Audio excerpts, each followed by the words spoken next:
Hi everyone, this is Mrinal, and today I would be talking about work life balance. Now, this is a hot topic, not just in women's life, it is a hot topic for everybody. But it becomes fairly important for a woman, a working professional, because of the added responsibilities that they have to perform, because of that they have to really understand that where is it that this work life balance comes from and how is it that she can achieve it. So, let's begin. The first question is that what it actually means. Now, some people think that work life balance means having work and having life together. Well, yeah, but isn't work also part of your life? No? So, that is where this definition actually falls flat. And that's the reason why there are so many arguments and there are so many confusions floating around that is work life balance a myth? Is it a reality or not? Another thing is that fairly large amount of people struggle to actually identify segments and areas wherein they can create time for themselves, and then they start calling that work life balance is a myth. There is also another issue that we have started ignoring certain aspects of life because of this particular definition. So we think work means doing our professional task and life means doing our family task. Well, that isn't the case. If we understand, then there are four key components for any individual's life. The first one is your own body, your own mind, your own well being. That's the first one. The second one is your family and close relations. The third one is your career or professional life. And the fourth one is making contribution. But most people think of only two aspects. Now think about it. If you're only thinking of two aspects and ignoring the other two, your life is already disbalanced, isn't it? So let's first understand that what is work life balance, and when it comes into your life, what can change and how we can achieve it. So, first and foremost, it is about creating systems that bring your life in balance. So, when we say life, life means all those four components: you, your family and close connections, your career, and the way you contribute. All of these things will give you a sense of belonging and a sense of fulfillment. The second thing is that when you are in balance, your fulfillment is automatically going to be felt. You are not going to feel out of balance, and when you don't feel out of balance, the life is going to run smooth. Imagine when we walk in sand, when we walk on ice, what happens? Our balance is off. When we are losing our balance, we find it difficult to walk, right? And then we have to realign ourselves to find and regain that balance to actually make a forward movement. Now, that's the importance of balance. Balance helps you move forward, and when you move forward, that's when you feel fulfilled. The third thing which is important is that keeping things in designated order of value that they hold for you. It doesn't mean that somebody tells you that you go ahead and work, then you have to go ahead and work. It doesn't mean that somebody tells you you should spend time with your family and you go and spend time with your family. No, it's not like that. It's about having your own values and associated priorities sorted in your head so that when you designate time, effort, and energy around them, it brings you joy, it brings you fulfillment. It is not about you living a compulsive life because somebody else told you to do so. If you do so, then you'll also feel disbalanced because your balance is not where other people's balance is, right?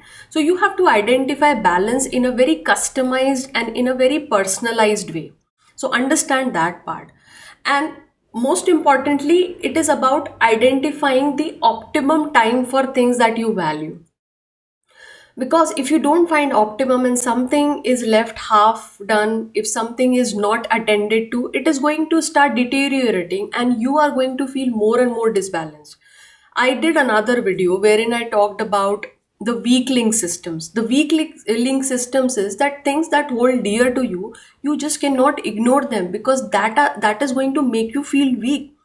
Your own body is a weak link structure. So if you ignore your body, rest of the stuffs that you do for which your body is an aid and a means, it's not going to get done properly. So just think of it, finding optimum time for all of these aspects is so important that without finding optimum time for things that you value, you can never feel balanced in your life. Next one, that understanding why it is important. Although I have been talking a lot in cognition of the what's, keeping in mind why is it also important, but there are still certain few things that I want to bring to your attention in this aspect, that why having a balance is important. One, like I said, that walking in sand and walking on ice example, right? So any disbalance is going to block you from forward movement, and when something blocks you from forward movement, you are not going to feel fulfilled, right? So most important thing for you is to understand where is it your balance lies and be in that balance, so that you constantly make a forward movement, you constantly grow. Second thing, as already mentioned about your body, your mind cannot be ignored, because this is the physical and the mental system which is actually enabling you to perform rest of the tasks that you are doing. So ignoring yourself is like a short way to not survive, to not grow, to not excel. And third thing is also an important thing. We are not machines, we are humans, right? So we don't want to become task machines. We are not going to be wanting to live a life wherein task after task is how our life is defined. We don't want to do that. So, because we want to live a life, and living life itself means we are not going to just be defined by the tasks. And that's the reason why we need to have balance around us and in us. Big question, how to attain that? Fine, all the gyan and all the information that you've been sharing about what and why is okay. But how do we achieve it? There are things coming, popping here and there from family side. There are things from the work. My boss is saying this. My husband is asking for this. My mother-in-law wants me to do this. My peers expect me to do this. I want promotions. I want growth. And at my home, what to do about the meals, what to do about the kids. So there are so many things that keep overwhelming you, and because of that, the hows are always unclear. Now, the reason why it is unclear is, I have been talking about this time and again and time and again and emphasizing on it, is that without having the awareness level high, without understanding that what it is that matters to you, it is very important to actually create solutions. Now, hows are going to create solutions, but the first step of doing it is always knowing what is it that you are wanting solution for. So when you say balance, what balance are we talking about? Where is your balance, right? So first understand that thing. Now the five things that you need to definitely do in order to have balance in your life is, first and foremost, have a prioritization done. When I say prioritization, it comes as a subsequent and connected process and system of knowing where your balance lies. Now, if your balance lies in, say, doing a 8-hour job and doing a 6-hour family chores and spending 2 hours with your kid, and then the remaining time for the sleep. Now just think of it, if this is your balance, then this is how you need to prioritize your task. If you start doing a work of 15 hours, then obviously your life is going to go off balance. If your priority is to spend 6 hours a day with your child, you have to actually realign everything else around that. So that's the importance of actually prioritizing. You cannot go into the next part of the process without having sorted your priorities. I cannot emphasize it more. Have your priorities sorted. The second thing is schedule. Now, once your priorities are sorted, that's when you go into the scheduling mode. Most people skip the first part and get into the scheduling mode. Why? Because we are always doing the firefighting attitude. Now, what is firefighting? I will talk about it tomorrow in my another video where I would be talking on productivity itself. that how to optimize your time. But today let's understand scheduling only, that when you prioritize, you have to understand that okay, now I have available time every day. One thing is fixed, that you have 24 hours. Now out of those 24 hours, you have to figure out how many hours of sleep you need, your body needs, right? Now 6 hours is defined as an optimum requirement of sleep, and 8 hours is like a good sleep. So you decide between 6 and 8 hours how much time you want to give yourself to rest. Once that is defined, right, what are the remaining hours that you have?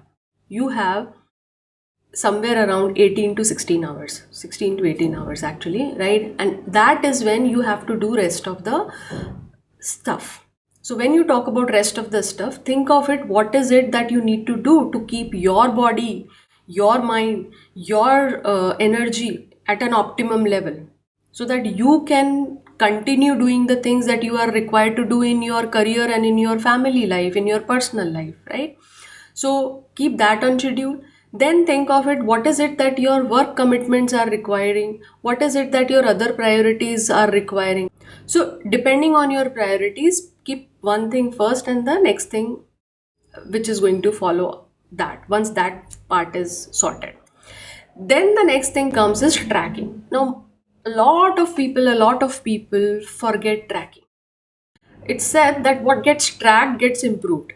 If you're going to start measuring how you are doing in terms of whatever focus areas that you are assigning yourself as priorities, you're going to definitely improve yourself. Then you will know that if there is a reordering, rescheduling, reprioritization required in the first place. The next one is compartmentalize. The compartmentalization means having dedicated set of time zones, time periods for your task. So for example, a lot of people complain that I keep working even after work hours.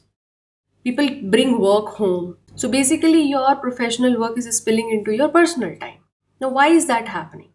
That's happening because you've not compartmentalized your time zones, your time availability. When I say time zones, it's not the country time zones, it's actually your own time zones.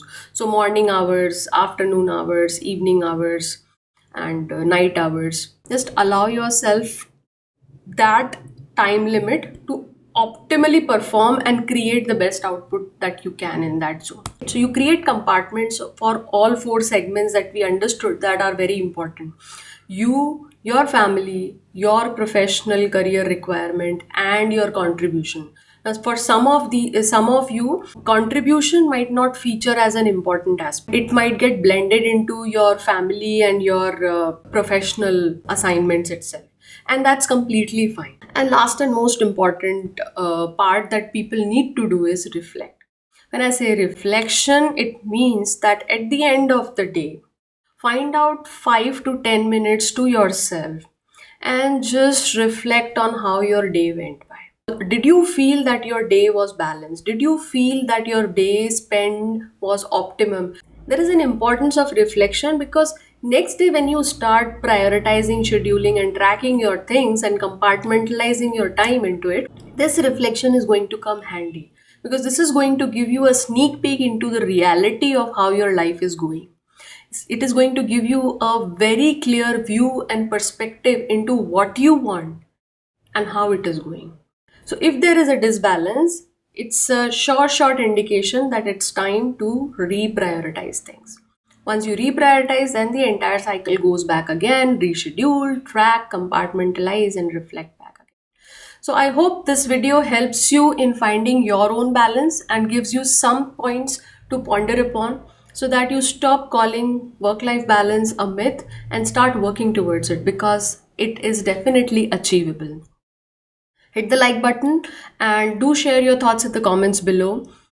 I will see you all tomorrow. Like I said, I will be sharing the one productivity model with you all, and that can help you actually add up today's learning and tomorrow's learning and bring them all together to actually enhance your outputs from each day.